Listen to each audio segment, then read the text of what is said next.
Alright everybody, this is Austin at the Best I Can Afford Antiques channel. Let me fix this microphone here real quick. Sorry. Probably, I don't do anything before I start. I don't know why I do what I do. So, you are probably wondering, if you pay attention to what I post at all, why I would drive 12 hours for an antique. Now, this is open because I went and picked it up instead of having it shipped. I didn't want to trust a mailman, and that is the truth. I bid on these items. There are 2 items in this box. I hate to even say it. For a grand total of a 12-hour drive, and listen, we're not rich. This is going to be one of the last times we can do one of these big pieces, okay? But I saw it. My wife agreed. She said, that is incredible. And then someone bid us up so much, they must have thought it was incredible. Now this is an undamaged, signed piece that I bought from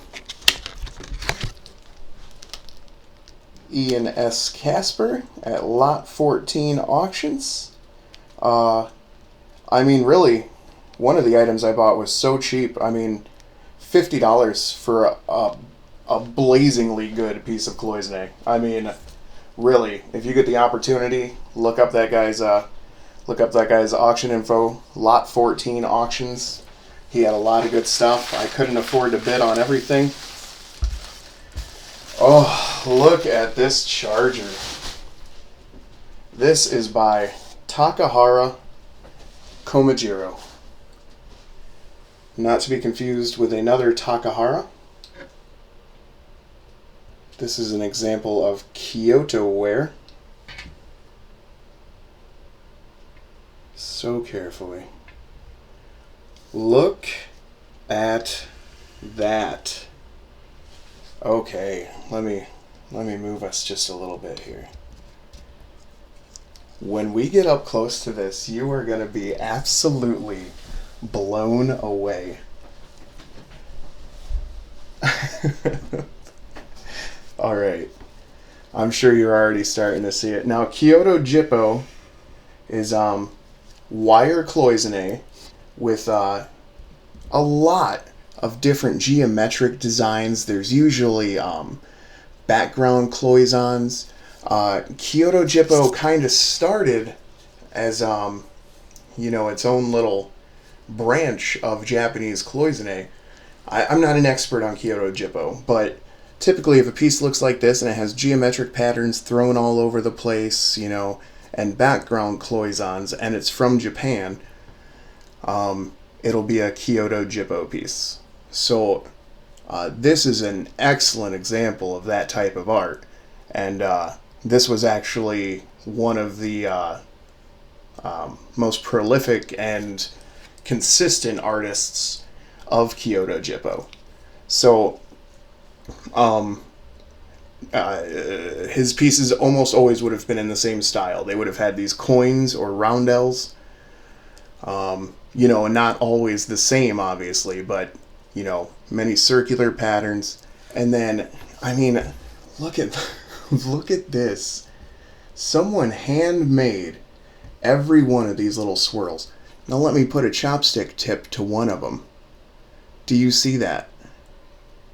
There must be, thousands, right? Look at this entire thing. What an amazingly time-consuming passion. There's nothing else to say about it. This guy, he took some time on this, didn't he, bud? Oh my word! Can you imagine sitting there 100 years ago with a pair of tweezers, pushing these little wires onto that plate and soldering them or gluing them? And then we gotta take a second, don't we? Okay, let's try and remember which one we started on. We started on like 10 o'clock red weird guy, okay? Look at these different coins and stuff. I mean, can you believe that? Can you believe how many different designs they have? And look at the wires. Oh my god. This is incredible. Can you even believe how good this is? Like, seriously. I am blown away by this.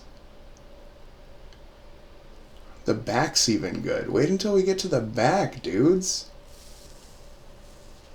So this guy started his studio, from what I've read, in 1894. Look at that gold. Oh my goodness. Oh my goodness. Can you believe how just miraculous that is? I mean, the time that took. Just to end up in a big old bear paw. Wow. Wow. No lie, is that awesome? I mean, can you imagine the work he put in on this? And there are people making cloisonné today. I mean, I just met somebody on Instagram. What is her name? Yoko Shippo or Yoko Jippo, with a underscore. You know, the little slash on the bottom in the middle of those two words. Man, she is making incredible stuff. But yeah, I can't believe this. I mean, this is intensely labor intensive. I mean, some of these roundels are so cool. I mean, look at that guy. I mean, yeah, we've all seen flowers, you know, I mean, those are awesome. I mean, I love the gold wire. I love the everything. Are you kidding me? Look at these gold flakes in some of them, you know, in the green backgrounds, I think is mostly where those are. I'll go back up to this top green one. There's like gold flakes in there. This is ridiculous, is it not? Wow. Let me think. Let me turn this around. We'll look at the back. His kanji. Let's get her there.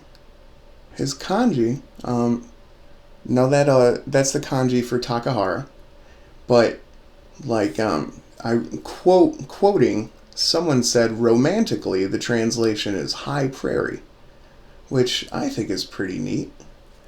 But let's look at this background design. I mean, there's no reason to decorate the back of a dish. I mean, no one's ever going to see it. I think it's amazing when they take extra time to do extra detail on the back, and then to have that gorgeous little tombstone signature. So the tombstone signature is Takahara Komajiro, and then the other one is a different Takahara. If the tombstone's here, it's this guy. But yeah, I mean, is that not an incredible piece of work? So yeah, I successfully bought this in a lot, or not in a lot, in an auction at lot 14 with Ian as the auctioneer, and I did very well on this. I didn't tell you earlier, the whole box was $700. The thing I'm showing you right now was approximately $60 of that. Wait until you see what else I bought. This is Austin at the Best I Can Afford Antiques channel.